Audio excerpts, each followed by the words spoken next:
तॉल्स्टॉय ने एक छोटी सी कहानी लिखी। मृत्यु के देवता ने अपने एक दूत को भेजा पृथ्वी पर। एक स्त्री मर गई थी, उसकी आत्मा को लाना था। देवदूत आया लेकिन चिंता में पड़ गया, क्योंकि 3 छोटी छोटी लड़कियां, जुड़वा,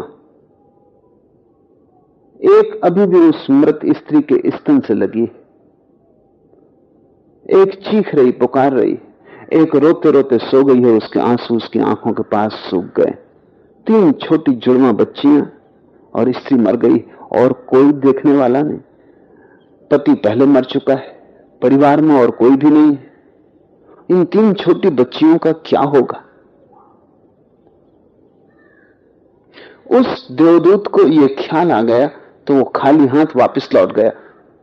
उसने जाके अपने प्रधान को कहा कि मैं न ला सका हूं, मुझे क्षमा करें, लेकिन आपको स्थिति का पता ही नहीं। 3 जुड़वा बच्चियां हैं, छोटी छोटी, दूध पीती, एक अभी भी मृत स्तन से लगी है,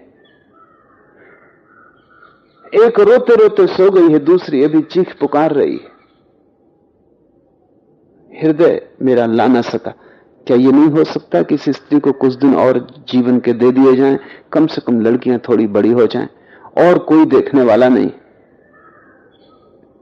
मृत्यु के देवता ने कहा, तो तू समझदार हो गया, उससे ज्यादा। जिसकी मर्जी से मौत होती, जिसकी मर्जी से जीवन होता, तो तूने पहला पाप कर दिया और इसकी तुझे सजा मिलेगी। और सजा यह है कि तुझे पृथ्वी पर चले जाना पड़ेगा, और जब तक तू 3 बार ना हंस लेगा अपनी मूर्खता पर, तब तक वापस ना आ सकेगा। इसे थोड़ा समझना, 3 बार ना हंस लेगा अपनी मूर्खता पर, क्योंकि दूसरे की मूर्खता पर तो अहंकार हंसता है। जब तुम अपनी मूर्खता पर हंसते हो तब अहंकार टूटता है। देवदूत को लगा नहीं, वो राजी हो गया दंड भोगने को, लेकिन फिर भी उसे लगा कि सही तो मैं ही हूं, और हंसने का मौका कैसे आएगा। उसे जमीन पर फेंक दिया गया। एक चम्हार सर्दियों के दिन करीब आ रहे थे और बच्चों के लिए कोट और कंबल खरीदने शहर गया था, कुछ रुपए इकट्ठे करके।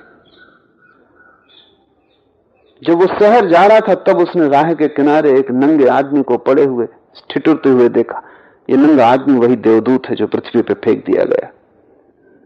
उस चम्हार को दया आ गई और बजाय अपने बच्चों के कपड़े खरीदने के उसने इस आदमी के लिए कंबल और कपड़े खरीद लिए। इस आदमी पर कुछ खाने पीने को भी ना था, घर भी ना था, छप्पर भी ना था जहां रुक सके। तो चम्हार ने कब तुम मेरे साथ ही आ जाओ, लेकिन अगर मेरी पत्नी नाराज हो, जो कि वो निश्चित होगी, क्योंकि बच्चों के लिए कपड़े खरीदने लाया था, वो पैसे तो खर्च हो गए, वो अगर नाराज हो, चिल्लाए, तो तुम परेशान मत होना, थोड़े दिन में सब ठीक हो जाएगा।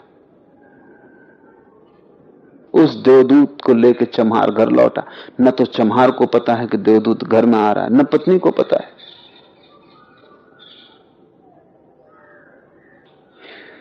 जैसे ही देवदूत को लेकर घर में चम्हार पहुंचा, पत्नी एकदम पागल हो गई, बहुत नाराज हुई, बहुत चीखी चिल्लाई,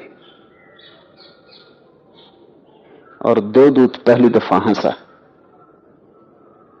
चम्हार ने उससे कहा कि हंसते हो, बात क्या है? उसने कहा कि जब मैं 3 बार हंस लूंगा तब बता दूंगा।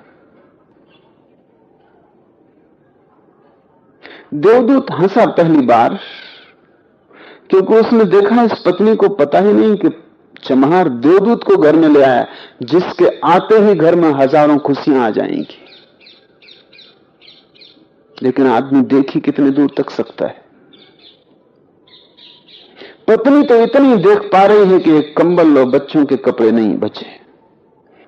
जो खो गया है वो देख पा रही है, जो मिला है उसका उसे अंदाज ही नहीं कि मुफ्त घर में देवदूत आ गया, जिसके आते ही हजारों खुशियों के द्वार खुल जाएंगे। तो देवदूत हंसा, उसे लगा अपनी मूर्खता, क्योंकि ये पत्नी भी नहीं देख पा रही कि क्या घट रहा है।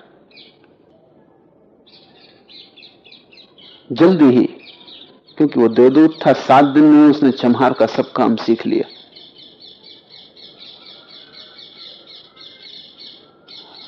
और उसके जूते इतने प्रसिद्ध हो गए कि चम्हार महीनों के भीतर धनी होने लगा। आधा साल होते होते तो उसकी ख्याति सारे लोक में पहुंच गई कि उस जैसे जूते बनाने वाला कोई भी नहीं, क्योंकि वो देवदूत जूते बनाता था। सम्राटों के जूते वहां बनने लगे, धन अपरंपार बरसने लगा।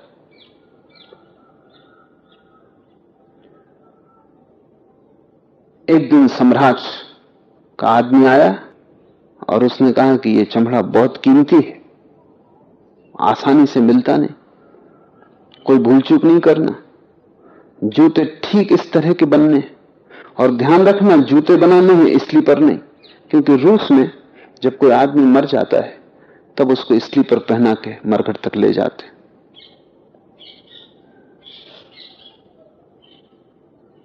चम्हार ने भी देवदूत को कहा कि स्लीपर मत बना देना, जूते बनाने स्पष्ट आज्ञा और चमड़ा इतनी, अगर गड़बड़ हो गई तो हम मुसीबत में फंसेंगे।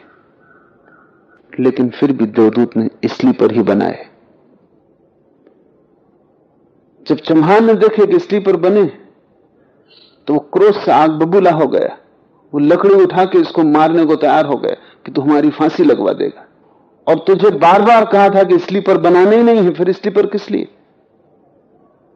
देवदूत फिर खिलखिला के हंसा। तभी आदमी सम्राट के घर से भागा हुआ आया। उसने कहा जूते मत बनाना, स्लीपर बनाना, क्योंकि सम्राट की मृत्यु हो गई।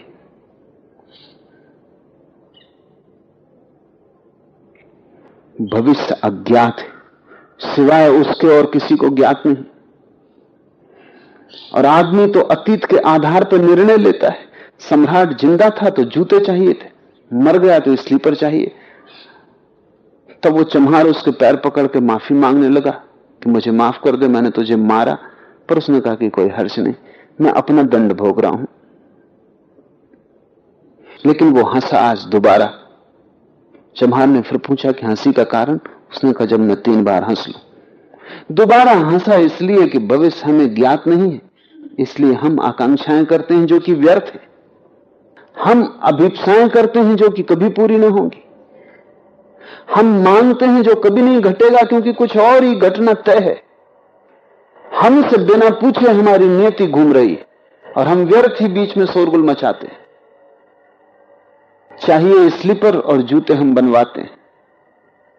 मरने का वक्त करीब आ रहा है और जिंदगी का हम आयोजन करते हैं। तो देवदूत को लगा कि वो बच्चियां, मुझे क्या पता है भविष्य उनका क्या होने वाला है। मैं नाहक बीच में आया और तीसरी घटना घटी कि एक दिन 3 लड़कियां आई जवान, उन तीनों की शादी हो रही थी और उन तीनों ने जूतों के आर्डर दिए कि उनके लिए जूते बनाए जाएं। एक बूढ़ी महिला उनके साथ आई थी जो बड़ी धनी थी। देवदूत पहचान गया ये वे ही 3 लड़कियां हैं जिनको वो मृत मां के पास छोड़ गया था और जिनकी वजह से दंड भोग रहा है। वे सब सुंदर हैं, स्वस्थ हैं। उसने पूछा कि क्या हुआ, ये बूढ़ी औरत कौन है? उस बूढ़ी औरत ने कहा कि मेरे पड़ोसन की लड़कियां हैं। गरीब औरत थी, उसके शरीर में दूध भी न था, उसके पास पैसे लगते भी ना थे और 3 बच्चे जुड़वा, वो इन्हीं को दूध पिलाते पिलाते मर गई। लेकिन मुझे दया आ गई, मेरे कोई बच्चे नहीं है और मैंने इन तीनों बच्चों को पाल लिया। अगर मां जिंदा रहती तो ये तीनों बच्चे गरीब, भूख और दीनता और दरिद्रता में बड़ी होती। मां मर गई इसलिए ये बच्चियां तीनों बहुत बड़े धन वैभव में, संपदा में पली। और अब उस बूढ़ी की सारी संपदा की यही 3 मालिक हैं। इनका सम्राट के परिवार में विवाह हो रहा है। देवदूत तीसरे बार हंसा और चम्हार को उसने कहा कि ये 3 कारण हैं। भूल मेरी थी, नियति बड़ी है और हम उतना ही देख पाते हैं जितना देख पाते हैं। जो नहीं देख पाते वो बहुत विस्तार है उसका, और हम जो देख पाते हैं उससे हम उसका कोई अंदाज नहीं लगा सकते जो होने वाला है, जो होगा। मैं अपनी मूर्खता पर 3 बार हंस लिया हूं, मेरा दंड पूरा हो गया और अब मैं जाता हूं। नानक जो कह रहे हैं वो ये कह रहे हैं कि तुम अगर अपने को बीच में लाना बंद कर दो तो तुम्हें मार्गों का मार्ग मिल गया, फिर असंख्य मार्गों की चिंता न करनी पड़ेगी।